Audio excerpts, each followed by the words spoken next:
Remembering by Hub Newsfeed from Radical Hub Archives at wordpress.com. Quote, continual complicity in the crime of goddess killing is mandatory in the man's world. Our refusal to collaborate in this killing and dismembering of ourselves is the beginning of remembering the goddess. Close quote. From Gyne Ecology, The Meta-Ethics of Radical Feminism by Mary Daly, 1978. Quote, there was a time when you were not a slave. Remember that. You say you have lost all recollection. Remember. You say it does not exist, but remember. Make an effort to remember, or failing that, invent. Close quote. Le Guerrille, Monique Wittig, 1971. Gyne Ecology and Le Guerrille were a couple of the first radfem books I ever read as a very young woman. I didn't understand much about the huge social and political powers of metaphor, allegory, archetype, symbolism, not just religious but secular as well, buried in the foundation stones of mainstream, maelstream culture of the arts, film, music, literature, as well as medicine, education, psychology, sociology, history, etc. Partly because I had been educated as a math science major. Poetry, art, high school literary explorations of the human, i.e., the male, condition, and male existential angst. Blich. All those D&M themes, metaphor, symbolism belong to the humanities, not the hard sciences. Also, it was partly because I had been raised in a fiercely atheist, Marxist family value system. The popular kiddie Bible stories, school nativity plays, which are impossible to not absorb in Western culture, had meant nothing more to me than other children's fairy tales and comic books up there with Rumpelstiltskin and Superman. I didn't realize how seriously some people took religious mythology until I was in my early teens when I was bullied at school for saying that Jesus, Santa Claus, and Superman, etc. were all the same to me. Don't they all work miracles with cool magic tricks? So I grew up relatively religion-free. The first time I set foot inside a Christian Catholic church was as a teenager at my father's funeral, where the statue of Jesus on the cross totally freaked me out, with all the gruesome blood, nails, thorns, in large 15-foot-high detail. I remember thinking, these people must worship death, and the gorier, the crueler, the more sadistic the death, the more holy it is. Later, as a university student, I was puzzled by the cults which sprang up in the late 70s, the Jesus freaks, the Moonies, the New Agers, the Hare Krishnas, etc. When I read Gyne Ecology, I found a new language or a translation matrix, a Rosetta Stone, that enabled me to relate to this abstract part of the human condition, as well as recognize its enormous power over the real world of social politics. Daly spoke of how many common creation stories, which have been passed down over time, involve the killing of the original goddess image, icon, or metaphor, usually involving violent rape metaphors and detailed gory torture porn descriptions of dismemberment and mutilation of her female body. Sometimes dismembered fragments of her body become the separation of heavens and earth.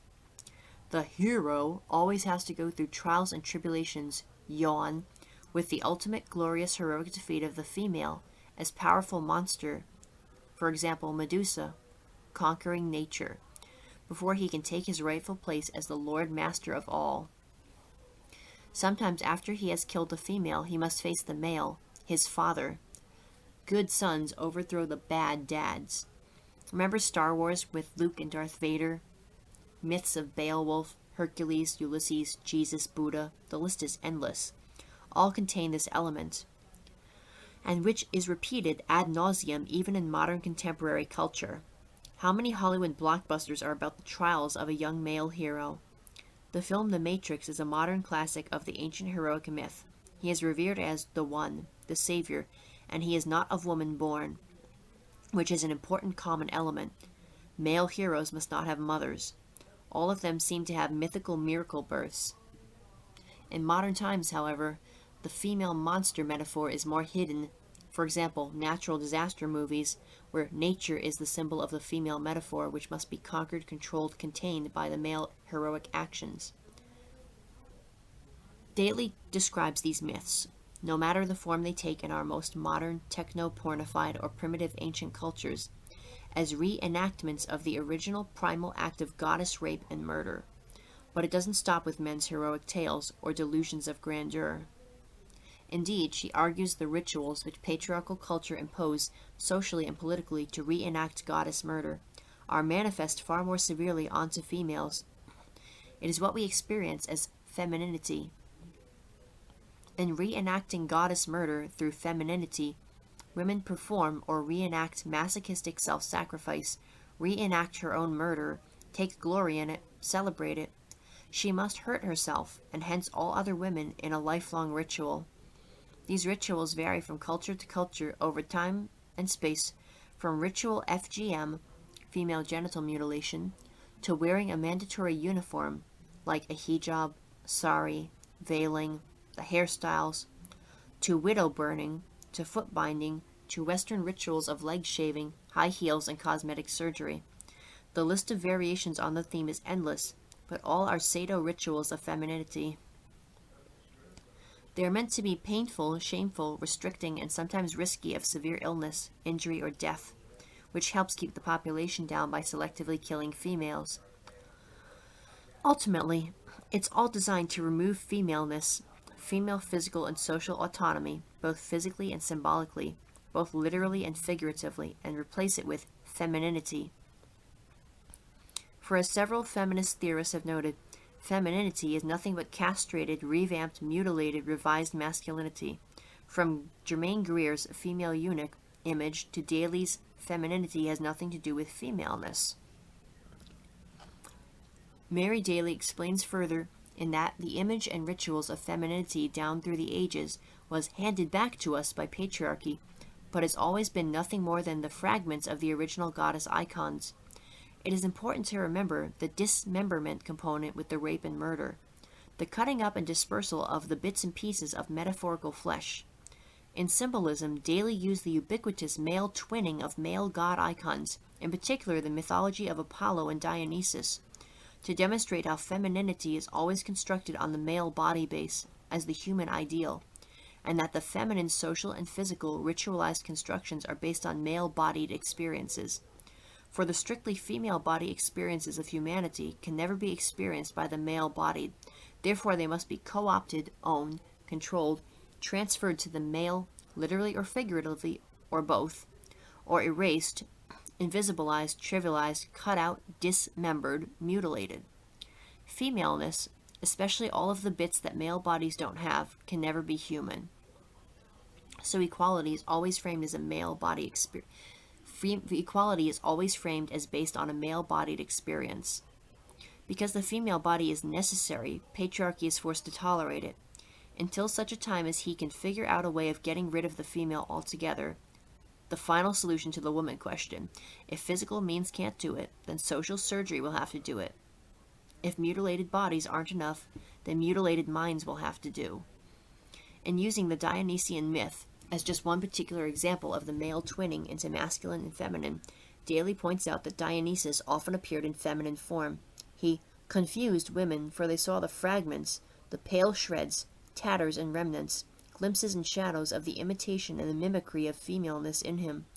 Another such fragmented image was returned to us as the Virgin Mary, an impossible icon of empty vessel, male-defined motherhood, complete powerless, rendered inert and conquered, the ultimate self-sacrificing masochist. Mary's words to Gabriel, "Let it be done unto me according to thy word," is manufactured consent to being raped. Physical rape isn't necessary if the mind is already raped into submission. Daly calls Mary iconography, the most famous trans, or male-to-female construct, as is the gentle man, Jesus, Buddha, the hero, the nice guy, the progressive liberal, the snag, the Nigel.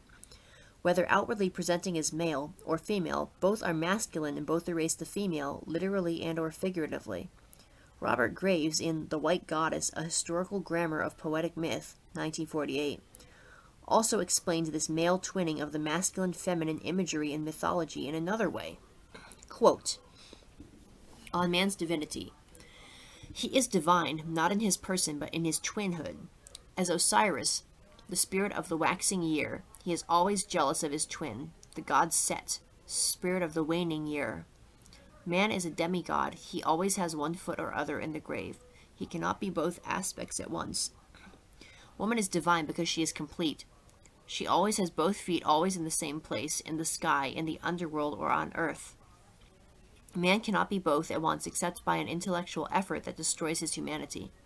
Man envies her and tells himself lies about his own completeness and thereby makes himself miserable, because if he is divine and complete, then she cannot be, and his love for her turns to scorn and hate.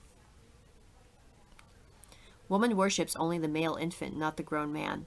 It is evidence of her completeness, her divinity, of man's dependence on her for life, not the reverse. She is passionately interested in men, however, because the cycle of competitive love-hate between Osiris and Set in their twinning is a tribute to her, as they compete for her favor. She tries to satisfy both, but can do so only through the eternal cycling life-death-resurrection to one or other in their turn. Man tries to regard this as evidence of her fundamental falsity, not of his own irreconcilable demands on her. Close quote. Indeed. Despite all the abstractions that hurt my brain so much, it made so much sense to me. This mysterious abstract other that man has railed so much misery and existential angst about is based on his own other half, his twin. The other is himself, often in a very confusing feminine but not female form. The masculine-feminine binary of hawks and doves, good versus evil, yin and yang, Osiris and Set, Romulus and Remus, Castor and Pollux, God and Jesus, vengeful macho father and gentle son, right wing, left wing, Cain and Abel, the list is effing endless. Where femininity is mandatory for females, it remains optional for males, but both masculinity and femininity are about goddess killing, and the female is enemy to both. But so much for all that. Despite all that tedious background, I genuinely am far more interested in remembering the goddess. I adore, worship, idolize Mary Daly's playing with the man-made language, though through her I first learned of the triple goddess, the first holy trinity of maid, mother, and crone, 3 in 1 and 1 in 3. I fell in love with the images, icons, and metaphors that I could actually relate to. I learned how she was constantly being dismembered, fragmented, torn up into bits and pieces, and how only tattered remnants remained. The maid, the Amazon, the warrior, the huntress, the lesbian, she who was probably the first to be wiped out, to be erased, invisibilized physically and socially. Unencumbered with vulnerability like the mother and crone, the fittest, strongest of us all. She was the biggest threat to man's supremacy and the least necessary, so she was the first to go. We see glimpses, shadows, and fragments of her in modern icons like Xena, the warrior princess. In real life, she is sometimes co-opted or absorbed into patriarchy, returned to us by patriarchy in images of the liberated young fucktoy, the bimbo, the successful independent career woman with balls, lipstick lesbians, and queer trans images. In some cultures she doesn't exist at all, either as fragments or as co-opted, absorbed, feminized, androgenized males. The mother. Skills of nurturance, guidance, comfort, community, and security, especially but not solely for the vulnerable young. For she also includes the midwives, the nurses, the healers, the carers, the teachers, the mentors of the young. For the oldest profession is midwifery, not prostitution. Other ancient professions were teaching of the young the knowledge they needed for survival. For a community, a species to survive, the young must survive. Mothering in general, to put that label on prostitution instead, just proves to me just how deep the masculinist patriarchal roots go in the rewriting of history, rewiring our brains. Whatever her skills, the mother is the only one that patriarchy still needs, and maybe not for that much longer, and he only needs her body, and then only some bits and pieces of her body's organs, so he cuts it from her, fragments, and dismembers it yet again, and controls it all in law, medicine, religion, education, or lack of it, in culture, rituals, and traditions. In pop culture, there's a myth about her power and privilege. All lies. She is the most controlled and powerless of all women in reality. Man takes full soul ownership of her body and her children, from conception onwards. They are his to destroy or not as he chooses. Only males have the right to choose. The law supports him either way. For fathers' rights are the only human rights. The crone. The wise one, she may have once been a mother or an Amazon or both at times in her life. Her body no longer capable itself. She has time and space. She helps train the warriors. She helps the mothers. She teaches lessons, the arts and crafts of necessity, the skills of survival. She was probably wiped out as being unnecessary to men as well. Today she has been long replaced by caricatures and jokes that only men find funny. The nagging shrew wife, the stereotyped mother-in-law, the evil stepmother, the hollowing witch who eats children, even the earlier Medusa image are long gone. In my own remembering, I listened to Mary Daly's reworking of the meanings, putting layers of meanings in such words. For it's not just remembering, as in recovering memories, but also remembering the dismemberment, putting the fragments back together to make her whole. It may not be possible, like Humpty Dumpty the egg, a female image but presented in the myth as male, once broken could not be put together again. But remember, only the king's horses and king's men tried to do it. I also thought of the three main aspects of the triple goddess, for we have been sundered, fragmented, and split apart from each other as well. We all need each other to remember. No one of us, or one group of us, or one aspect of us can do it alone, or in leadership over all the others. Like the postcard image above, only by working together can we remember the whole. We must make an effort to remember, or failing that, invent. Noting also that necessity is the mother of invention. 22 responses to remembering. Rhonda says, excellent post, Rain. Thanks. Cherry Blossom Life says, oh, what a breathtaking post. Thank you so much. I've learned so much from it. Eba Wife says, thanks, Rain. Mary Daly was a great visionary. I must reread her again. Katie S. says, this is a brilliant post. I loved reading it. Thank you. More to add. For me, you've captured some essence of Daly as well as her ideas. When I read Daly, I begin to remember at different levels simultaneously. The experience is of recovering parts of myself and of the whole of which I am a part. However, it is not like sewing back parts to form a Frankenstein-like creation. The novel Frankenstein, written by Mary Shelley, a woman, is about male science hubris, and the book is quite different from the movie. There is compassion for Frankenstein, for one thing. It reminds me, instead, in some way of holography, which exists as a theory and technology in male-dominated physics, but an idea to which I have felt drawn as essentially female. Here's a description from Wikipedia. With a holograph, since each point in the object illuminates all of the hologram, the whole object can be reconstructed from a small part of the hologram. Thus, a hologram can be broken up into small pieces, and each one will enable the whole of the original object to be imaged. One does, however, lose information, and the spatial resolution gets worse as the size of the hologram is decreased. The image becomes fuzzier. Close quote. My experience is more one of different parts being remembered by coming into focus more clearly. It was there, but I could not make out what it was exactly.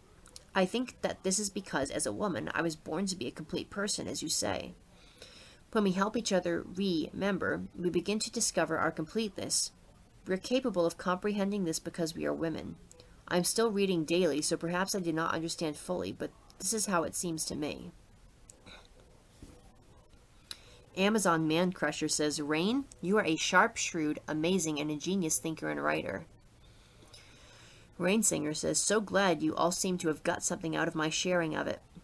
Katie, hologram imagery works for me too. I've only ever seen holography for real used in artwork, but the concept is very apropos. AMC, Amazon Man Crusher, blush. Katie S. says, thanks, Rain. This post is wonderfully complex, and I find myself coming back to it in my thoughts. Here's more reflection on it. Quote, The maid, the Amazon, the warrior, the huntress, the lesbian. She who was probably the first to be wiped out, to be erased, invisibilized physically and socially. Unencumbered with vulnerability like the mother in Crone, the fittest, strongest of us all. She was the biggest threat to man's supremacy and the least necessary, so was the first to go. Close quote. Yes. The attempt to make the lesbian, the Amazon, the warrior invisible is at the forefront of the war against women. Evidence 2 recent titles here, exactly on this point. Queering Women Invisible and Defining Us Out of Existence. Radical lesbian feminists represent the leading and strong voices, to my mind. I was fascinated by the alternative conference in Australia and the way radical lesbians took the lead. From the report we got here, it was a strong and vibrant event. And look at brave Julie Bindel, who is not afraid to tackle these important issues on her blog. No one can doubt her strength and her caring for women. I was reading on your blog, Rainsinger, about women who are alarmed or even disgusted by lesbian friends making a sexual advance towards heterosexual friends, perhaps misreading their heterosexual friends' signals. The same women, if they had a male friend who did the same, would just pass it off with a no, thanks, but would not react so adversely. Why would not a woman feel flattered or even honored by a proposal to share at a more intimate level? And unlike men as a class, lesbians as a class know perfectly well that no means no. So a respectful no would be all that is needed, unlike the uncertainty of danger in saying no to a man. So what's going on here? If a woman feels repulsed by or fearful of the thought of another woman's vulva, it must be the heterosexist conditioning, as distinct from simply not being attracted to or understanding another woman's genitals as a beautiful part of her, like her hands, but with no sexual desire. The way I see it is that the woman who is repulsed also hates herself. It is part of the dismembering, cutting off parts of her body and her community. Women's bodies have been pornified and treated as disgusting by misogynistic culture, so this is not surprising. For a lesbian who has had this conditioning and overcomes it, being lovers with another woman involves a healing of herself, a being made whole, a revelatory experience. I think for heterosexual women, an attitude of appreciation for her lesbian sexuality without desire is also healing, remembering, revelatory, and strengthens her. Strengthens the community of all women. Rainsinger quotes, "The way I see it is that the woman who is repulsed also hates herself. I think for heterosexual women, an attitude of appreciation for lesbian sexuality without desire is also healing, remembering, revelatory, and strengthens her, strengthens the community of all women." Close quote. Yes, it can be as simple as remembering through the girlfriend hug. I also meant to add more to my crone image, for while she is commonly presented as an elder, she is often the spinster, the artist, the craft mistress, the learned one, the scholar, the judge. What Greer once called living a life of the mind. Katie S. says, Rain. I also think of the crone as a healer who is a craft mistress through a complex knowledge of herb and plants that is lifelong and a sense of the whole person when they are ill. The truth to me seems to be that she understands health matters and can help others with her knowledge. In a matriarchal tribe, these women would be highly valued and a great loss to a community when they are gone. Irreplaceable, really. There is an intuitive connection she has, plus stores of knowledge that are not earned in a few years at medical school and then becoming all-knowing like our MDs, medical doctors.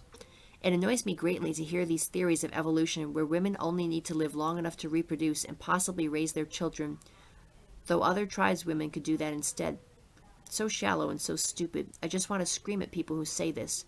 Tribal cultures, in order to survive, needed far more than that, since it is the tribe itself that ensures survival.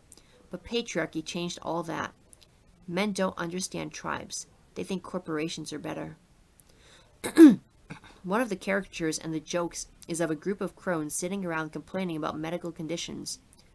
To the extent that this occurs, it is because these women have been so disempowered, and that is just manifesting something that is strong and vital to everyone. But these women often know exactly what to do for their grandchildren. Both of mine did, and various remedies. Whiskey heated with honey and lemon for a cold. I didn't like the taste, but it worked. Rainsinger. Oh, Katie, just one craft of many. I do see the healers being more common among the mother grouping. I guess the nurses who look after and care for the sick, the injured, the weak, the vulnerable, along with children, being vulnerable groups, they need to be protected within boundaries. Somebody has to bandage and stitch up wounds, away from predators, human and other kinds. They can't defend themselves from threats and take care of others at the same time.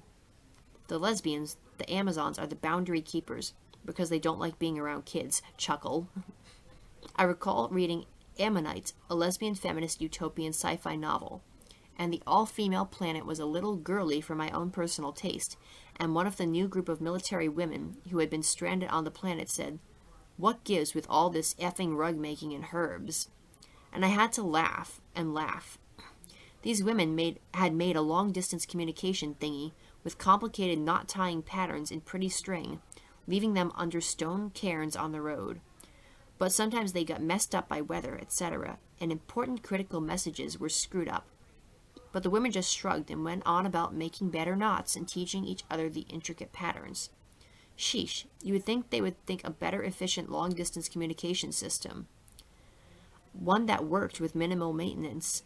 Same with overland travel. They went umpteen miles out of their way, taking days extra to reach a shallow crossing of a river. Why not build a bridge, for fuck's sake? And housing appeared like magic, with tools and implements of steel and glass. Who made them? But long, boring details of how to grow crops and herb poultices. Ah, for fuck's sake. No. I was thinking more of the crones, as the geek girls, the engineers, the scientists, biological or physical, the propeller heads, the writers, the thinkers, the blacksmiths, the electricians, the scholars, librarians. You see, as a girl I wanted to be an engineer, and I hated all that girly stuff. Katie S. LOL about the rug making and herbs, Rain. Okay, I get what you're saying about the mother and healing. Makes sense. I was thinking about these being 3 life stages, so the crone develops the craft she had earlier. I especially like the writer-thinker part. Scholars, librarians. That's why I keep staying up so late, missing sleep because I'm reading and posting on these rad-fin fascinating blogs. I relate most to the crone, I'd say, because I'm older. Information becomes more and more fascinating the more of it you get. I think of myself as an information junkie, and that sounds like a crone thing. Maid and lesbian sounds good too. Cherry Blossom Life says, what about mothers who aren't that keen on being around kids? Can they flip between mother and Amazon? Amazon helpmate? Rainsinger says, Cherry, you're splitting again. You can identify with 1 or 2 or all 3 at the same time if you wish. Rhonda says, oh, Rainsinger, you make me laugh. I'm going to read that book, Ammonite. Girly things indeed. Personally, I'd rather go to a herbalist than doctor these days. Billy Potts, anyone? Susan Weed? Fuck, I just found a nurse who knows all about prolapses, and I will believe her before a doctor who just wants to cut it out. I have no faith in engineers who do not know what a floodplain is, and that a river will go where it will go, regardless of what men do. Just look at Japan. They thought their sea walls would work. Ha! Then they found markers made centuries ago that said do not build below this line. The arrogance of modern man is astounding. Nature always wins. It is about time we just watched and learned. It is pretty clear to me civilization as we know it is going down. I read science blogs all the time and they have no clue. It astounds me that people even put their faith in these guys. Every day a contradiction. Now if women really observed nature and saw where a bridge would help and not be washed out the next spring, that would be something else. But that is not what is taught in universities. It is all about where men want the bridge and not where nature would accept one. That's a huge difference. Cherry Blossom Life says, Rhonda, I live in Japan, and what astounds me here, I mean really astounds me, is that men cut down trees in order to build walls to stop the sea from reaching the land. Incredible arrogance and ignorance. They cut down entire mountainsides of trees in order to cement them over, to stop the mountain from crumbling onto a nearby road. I want to scream, you idiots! The trees are holding up the mountain. It will collapse when the next typhoon comes, directly onto the road. They cut down trees all along the riverbanks to cement over the sides so that the river won't overflood during monsoon season. but every 5 years or so, it breaks its banks. Idiots. If they left the trees in place, they would absorb the water and act as a natural barrier. Men are idiots, truly. Electo says, this is such a beautiful post, Rain. So many levels to it. What I love about writing is how much of the goddess I unintentionally piece together as words spill out onto the page. I never sit down with the intention of writing about her, but she is there in the wild background of my writing. The triple goddess is such perfect symmetry. I identify strongly with all three. The destruction of the goddess is something that is being continually undone by women working in so many different ways, which is why she needs to be killed and destroyed over and over again in male mythology. I think that the glimpses of her provide women with a stronger yearning to see all of her, to search her out, to piece her together.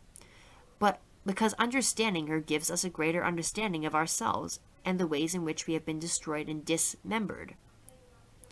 Tiptree says, yes, beautiful post, Rain.